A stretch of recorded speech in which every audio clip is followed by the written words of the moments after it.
Olá, irmãos, muito bom dia a todos.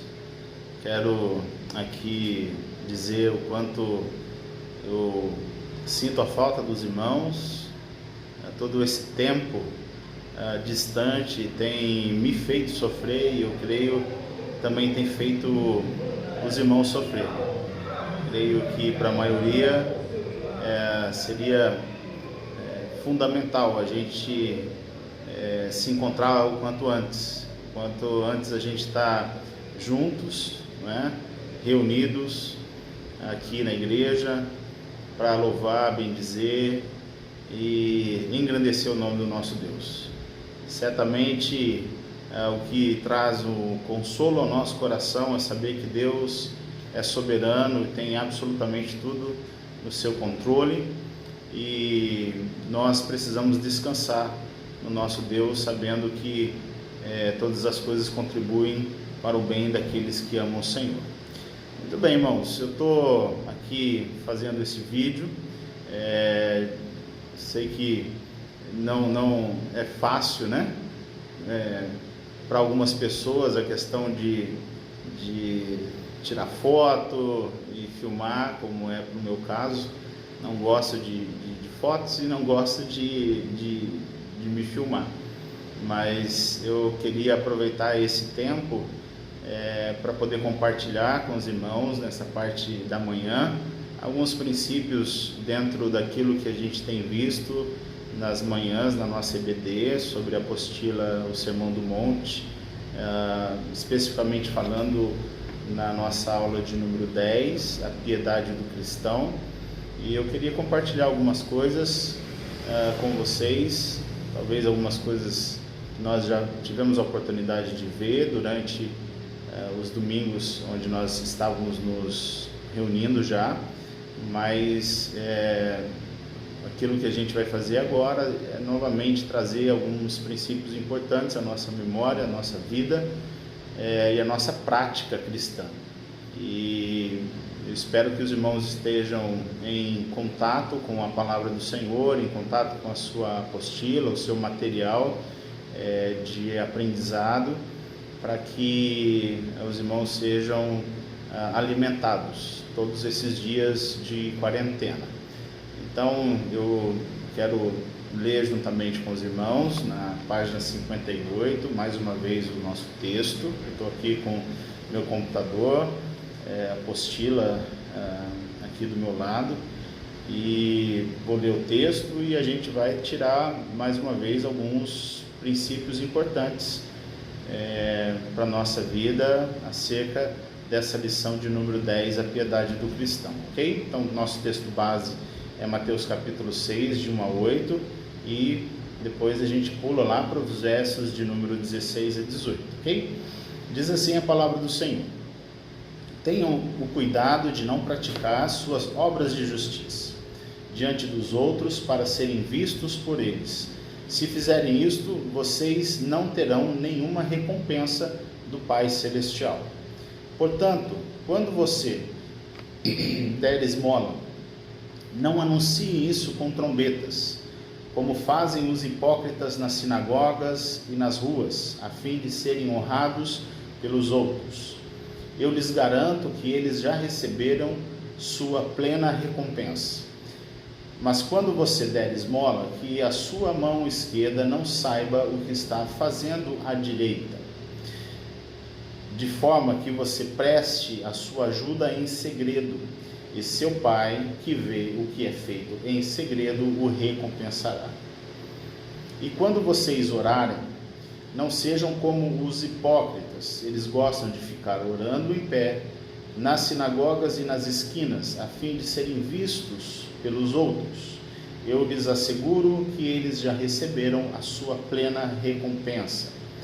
Mas quando você orar, vá para o seu quarto, feche a porta e ore a seu Pai, que está em secreto, e então o seu Pai, que vê em secreto, o recompensará. E quando orarem, não fiquem sempre repetindo a mesma coisa, como fazem os pagãos. Eles pensam que por muito falarem serão ouvidos. Não sejam iguais a eles, porque o seu Pai sabe do que vocês precisam, antes mesmo de o pedirem. Quando jejuarem, não mostrem uma aparência triste como os hipócritas, antes mesmo de o pedirem.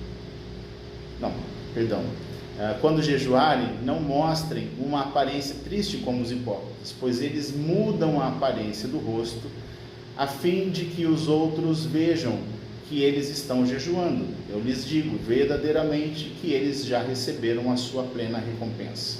Ao jejuar, arrume o cabelo, lave o rosto, para que não apareça aos outros que você está jejuando, mas apenas a seu Pai, que vê em secreto, e seu Pai, que vê em secreto, o recompensará. Muito bem, irmãos. A nossa apostila, ela começa na parte da introdução a destacar algumas coisas importantes que nós precisamos saber acerca deste texto que nós acabamos de ler, o nosso texto base. Primeiro, fala acerca dos nossos deveres espirituais, de algumas práticas que precisamos cumprir com as motivações corretas. Então, tudo aquilo que nós fazemos dentro do que entendemos como a nossa prática espiritual, nós precisamos ter as motivações corretas. É aquilo que nós fazemos para com o nosso Deus e naturalmente se expressa também na maneira como nós nos relacionamos com as outras pessoas. Então, aquilo que aprendemos de Deus, aquilo que conhecemos acerca de Deus, da palavra de Deus, isso precisa certamente se manifestar na vida de outras pessoas que ainda não conhecem o Senhor. Então, aquilo que nós fazemos para com Deus, a nossa espiritualidade para com Deus, o nosso relacionamento com Deus, precisa então demonstrar para as pessoas que ainda não conhecem o Senhor que temos um relacionamento verdadeiro. Aquilo que nós conhecemos acerca de Deus, da palavra de Deus, precisa ser verdade. Então eles nos cobram muito por isso, por causa que algumas pessoas falam acerca de Deus, dizem que conhecem a Deus, vivem um relacionamento com Deus, mas isso é hipocrisia, porque a prática dessas pessoas não condiz com aquilo que elas pregam. Então nós temos um grupo aqui que está sendo confrontado, usado como exemplo de falsa espiritualidade, de uma falsa religião, que são os fariseus, e eles então adotam uma postura pública de espiritualidade. O objetivo dessas pessoas é certamente receber o aplauso das pessoas. Aquilo que eles fazem, não fazem a Deus, fazem simplesmente às pessoas, porque elas esperam dessas pessoas o reconhecimento. Então, esse texto, enquanto ele visa instruir os seus discípulos acerca dessa prática, da prática correta, da nossa piedade, da maneira como expressamos o que conhecemos acerca de Deus, do nosso relacionamento com Deus, as pessoas que ainda não conhecem a Deus, nós temos aqui um texto que combate uma falsa religião, uma falsa espiritualidade, uma espiritualidade externa e não interna. Então, no início da nossa apostila diz assim: cuidado de não praticarmos publicamente nossos deveres espirituais para que sejamos admirados pelos outros, introduz toda a sessão que vamos estudar a nossa lição. Então, nós já passamos por todo essas informações, mas é importante a gente entender que há práticas na vida do cristão que precisam de destaque, não é?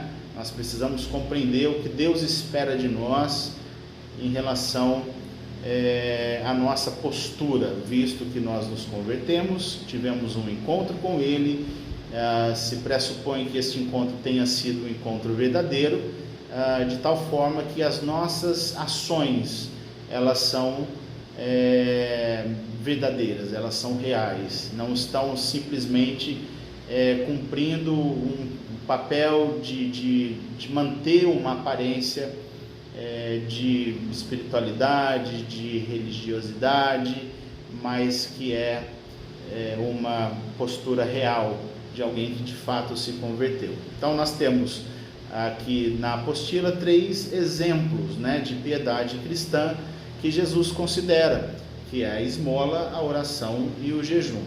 Então nós temos, como nós já dissemos aqui, pessoas que cumpriam esses 3 exemplos, digamos assim, da piedade cristã, no caso, o seu relacionamento com Deus, a princípio, mas não é uma espiritualidade genuína, apenas para ser visto pelos homens, ser admirado pelos homens, esperar o reconhecimento, os aplausos das pessoas, mas não o verdadeiro reconhecimento de Deus. Então, nós temos aqui na apostila a verdadeira justiça do reino, ela deve ser aplicada às atividades da vida diária. Então, como que nós devemos aplicar isso? Somente quando nós estamos na igreja? Somente quando nós estamos junto com pessoas da mesma fé? Não. Onde nós estejamos, onde quer que a gente esteja, precisamos manifestar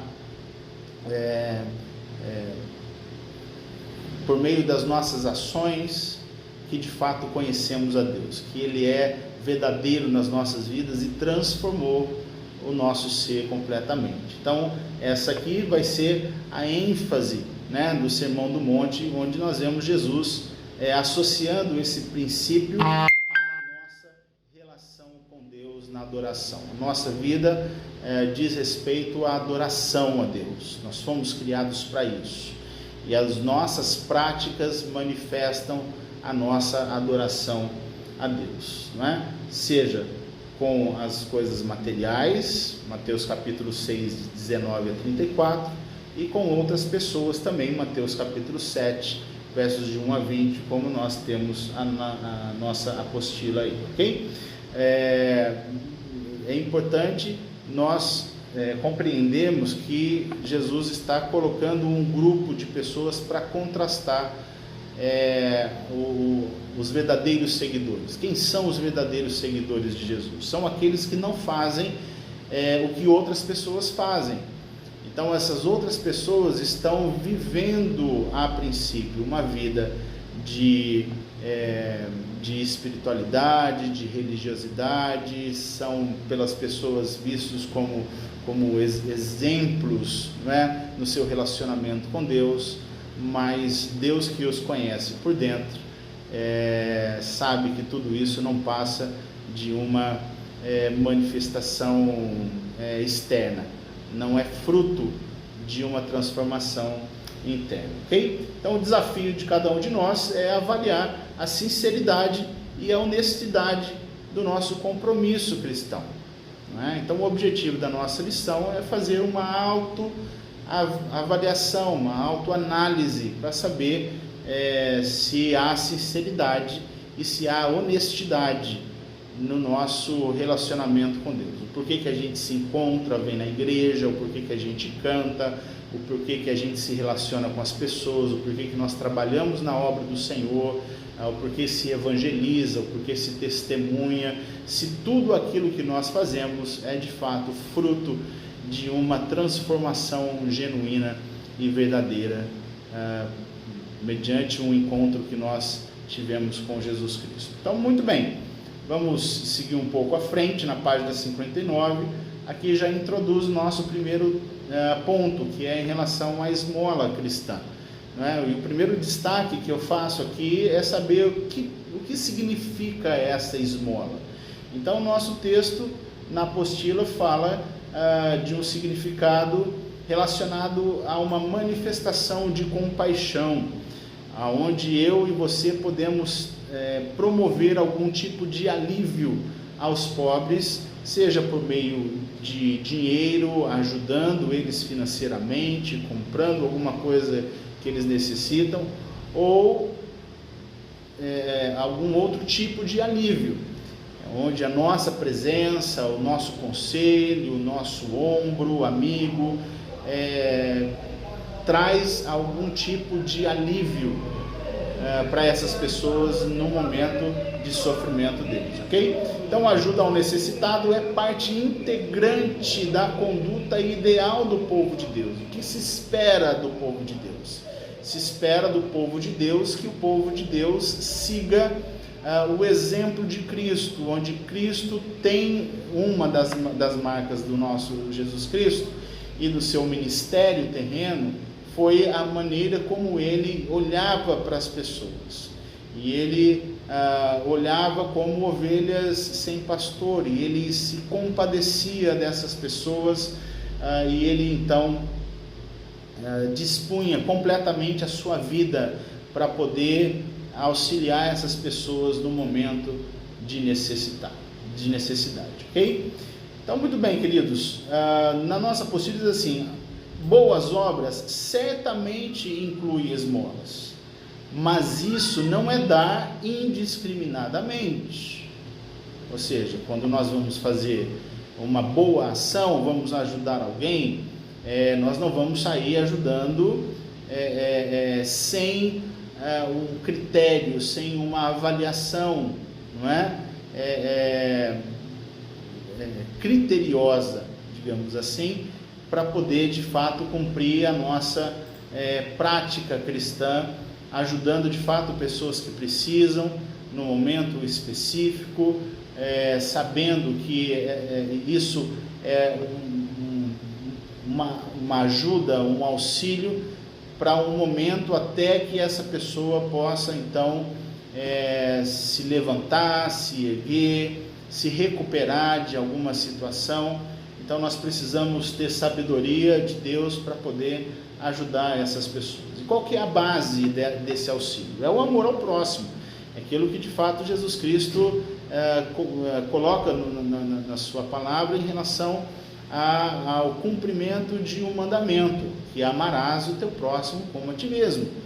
Então, se amamos o nosso próximo, nós dispomos completamente as nossas vidas para auxiliá-los. Então, qualquer tipo de auxílio, que podemos dar, não somente no campo financeiro, mas um conselho, uma visita, ajudar a pessoa em qualquer coisa, nós estamos cumprindo a nossa missão, de sermos o auxílio de Deus, as mãos de Deus, para poder trazer algum tipo de alívio para essas pessoas. A nossa apostila fala sobre a qualidade da esmola. Quando falamos sobre qualidade da esmola, nós precisamos avaliar a motivação, o porquê que nós damos. Lembrando que nós estamos contrastando a postura do verdadeiro cristão, seguidor de Jesus, com aqueles que não conhecem a Jesus, que não tiveram um encontro com Ele, que não conhecem de fato a Deus. Mantém a sua prática religiosa, mas não adoram a Deus. Eles estão usando todas essas práticas com as motivações erradas. As motivações não se encontram na pessoa de Deus, na glória de Deus, no reconhecimento da pessoa de Deus, fazendo com que outras pessoas possam conhecer quem Deus é, mas essas pessoas estão usando essa possibilidade de dar esmola, de ajudar alguém, para engrandecer a si próprio. Então, o texto condena essas pessoas, ok? Então, isso é importante a gente avaliar quais são as motivações do nosso coração, pelo qual nós fazemos temos essa prática, essa conduta cristã. O segundo ponto de destaque na revista é a oração cristã. E é bem interessante quando nós também nos deparamos com essa prática da piedade do crente, do cristão, que naturalmente no nosso pensamento nós imediatamente associamos a oração de fato a uma postura de alguém que depende de Deus, que conhece a Deus, que adora a Deus, que crê no poder de Deus. Então, quando ela se coloca em oração para ter esse contato com Deus, há uma compreensão da parte dela que há um livre acesso à presença de Deus, onde ela sabe que Deus a ouve, que sabe que Deus, pela sua graça, pela sua bondade, Ele tem o poder de suprir as nossas necessidades. Mas nós vemos que o grupo religioso dos fariseus, eles não estão preocupados com isso, com a visão de Deus em relação a eles. Eles não têm temor de Deus, enquanto supostamente se colocam em oração diante de Deus. Então nós vemos que o grande desafio que o texto nos coloca é um ambiente onde nós somos levados a uma postura de sinceridade. O ambiente do quarto, quando diz que é necessário entrar no quarto, é necessário fechar a porta, ela naturalmente propõe a cada um de nós essa postura para que eu e você possamos sermos sinceros diante de Deus, não é? Sabendo que ali não há fingimento, não há a possibilidade de sermos falsos diante de Deus. Então, dentro desse ambiente do quarto, em silêncio, a possibilidade de nos ajoelharmos, colocarmos diante de Deus as nossas petições, as nossas preocupações, sabendo que de fato o Senhor nos conhece e certamente Ele pode nos auxiliar no momento de necessidade, ok? O cuidado que temos também, que a apostila nos coloca aqui, é sobre as vãs repetições. Numa postura de sinceridade, é preciso abrirmos de fato o coração, não nos apegarmos a frases ou a orações feitas, né, achando que de repente uma oração ou uma palavra em si tem algum tipo de poder, mas é necessário sermos verdadeiros, sinceros diante de Deus nessa possibilidade de orarmos a Ele, né, nessa liberdade que temos para colocarmos diante dEle as nossas petições. Então, essa oração, ela enfatiza a questão de sermos persistentes, mas não repetitivos, né? Há uma diferença entre ser persistente e sermos repetitivos. O que o texto condena é justamente uma oração sem relacionamento, uma oração que faz pronunciamentos exteriores que não são frutos, de fato, daquilo que nós cremos, de um relacionamento com Deus. Então precisamos tomar também cuidado com isso. O nosso terceiro ponto fala sobre o jejum cristão, né? Mais uma prática, e ela coloca, a nossa apostila propõe e inicia aqui com uma frase de John Wesley, né? Algumas pessoas têm exaltado o jejum religioso, elevando-o além das escrituras e da razão, e outros o têm menosprezado por completo. Então essa frase de John Wesley, ela mostra que precisamos ter cuidado com os extremos, não é? Alguém que pende para dar um valor extremamente exagerado ao jejum, colocando ele numa posição onde de fato se consegue algumas coisas de Deus que numa outra posição, numa outra postura talvez não conseguiríamos. O jejum é importante? Certamente, mas sem as motivações corretas, o jejum não se torna um ambiente, quem sabe, para poder dobrar o braço de Deus, manipular a Deus, para que Ele possa ser favorável a cada um de nós. E há algumas outras pessoas que não dão o valor necessário ao jejum.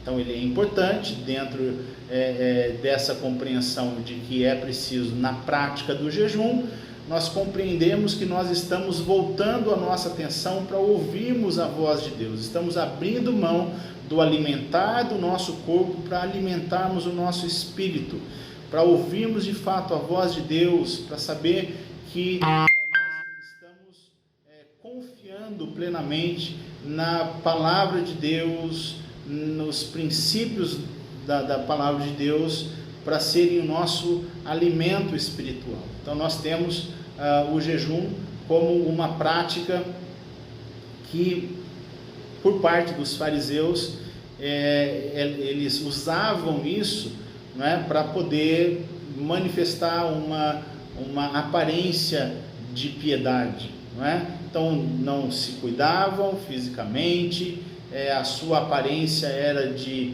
pessoas debilitadas, mas isso era somente para obter os aplausos das pessoas. Então, quando as pessoas viam, não é, eles jejuando, eles orando, não é, em voz alta nas praças, eles queriam exclusivamente receber o aplauso das pessoas, tendo eles como exemplos de homens de Deus, pessoas fiéis a Deus, algumas pessoas se espelhando neles, dizendo: nossa, eu gostaria de ser como aquele fariseu, um exemplo de relacionamento com Deus. E Deus, olhando lá de cima, certamente fala assim: esse não é absolutamente exemplo de alguém que teme a mim, que confia em mim, que de mim depende, alguém que simplesmente está buscando a glória dos homens e não buscando a minha vontade. Então nós precisamos tomar cuidado com essas práticas que inicialmente nós vimos que a questão da esmola, da oração e do jejum, elas têm um propósito inicial correto, não é? Dizem respeito à prática que Deus espera de cada um de nós, mas que sem as motivações corretas, elas podem colocar todo o foco em nós e não em Deus, para que nós sejamos vistos pelos homens como exemplos de espiritualidade, de relacionamento com Deus, e assim nós recebemos a glória que deveria ser atribuída completamente e exclusivamente à pessoa de Deus.